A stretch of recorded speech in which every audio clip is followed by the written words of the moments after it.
We usually review family games here at The Family Gamers, but some of you watching may know the publisher Chip Theory from their premium games like Too Many Bones and The Elder Scrolls. But now they've also got kids games. We're going to be reviewing 3 of them over the next couple of weeks. First up is Octo Grabbo. Octo Grabbo is a chopstick dexterity game for 2 to 4 players, designed by Wesley Zhao and published by Chip Theory, as I mentioned. The box says it's for ages 4 to 99 and plays in about 10 minutes. Let's talk about the art in this game. These bright colors and large pieces make it very obvious that this is a game for kids. The colorful chopsticks fit into these super cute octopus holders, turning them into tongs that will be easier for little hands to use. There are 5 types of food that players will grab in the game. They all look super friendly everywhere they show up. They're on the wooden tokens, on the player boards, the cards, and even on this big 8-sided die. Everything fits very nicely into the box, with no need for plastic bags or anything, and the box lid has this fun undersea design on it.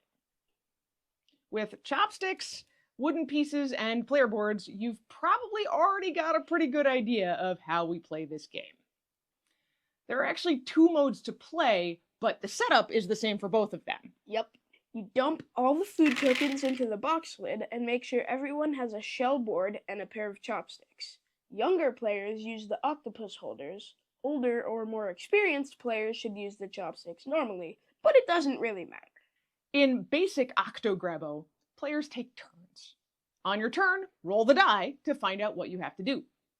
If you roll a food symbol, use your chopsticks to pick up a matching food token and put it on your shell. If you roll a food you already have, you don't do anything. You just move to the next player's turn. If you roll a net, pick up any food token you want and add it to your shell. If you roll a shark, return a food from your shell to the ocean box.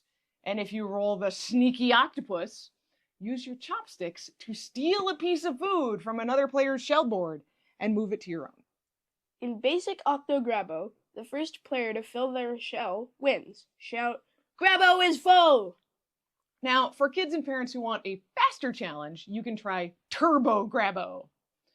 For this one, instead of using the die, you use a deck of cards. When everyone is ready, the oldest player flips the top card from the stack so everyone can see it. Then they say, "Ready? Go!" Now, it's a race for each player to put the matching foods in their shell.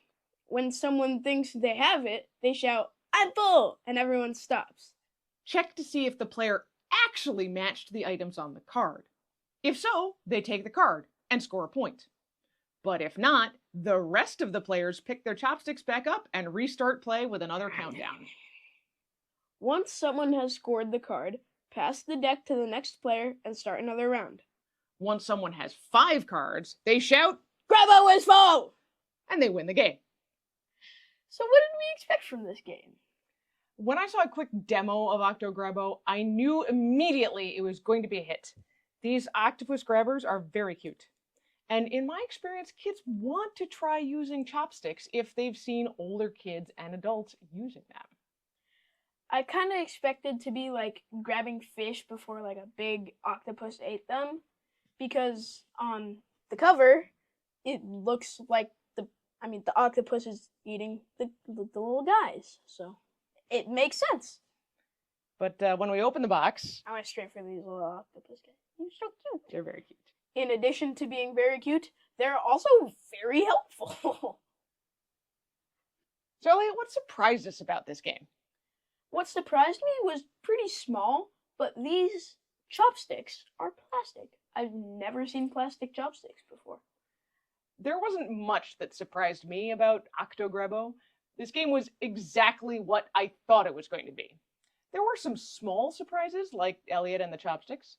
I didn't expect just how cute the tokens were and how hard it would be to pick them up sometimes. Yeah, the hole in the middle sometimes made it harder to grab a piece instead of easier.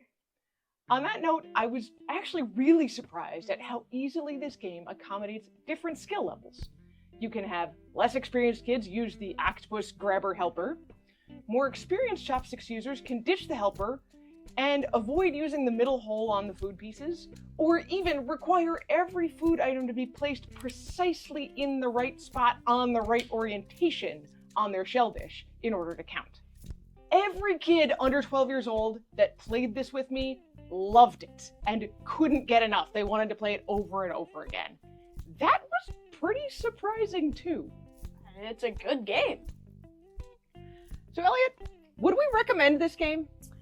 I would recommend Octo Grabbo to families who want to teach people to use chopsticks. This is a great way to learn how to use chopsticks. However, I think we disagree with the box saying this is for all ages 4 to 99.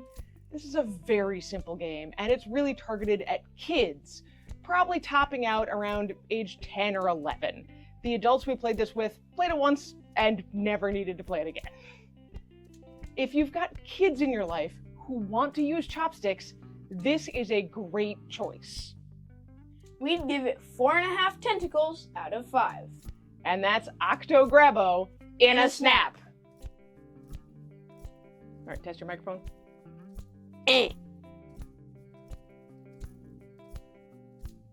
Are you ready? No. Let me know when you're ready. Octo Grabbo!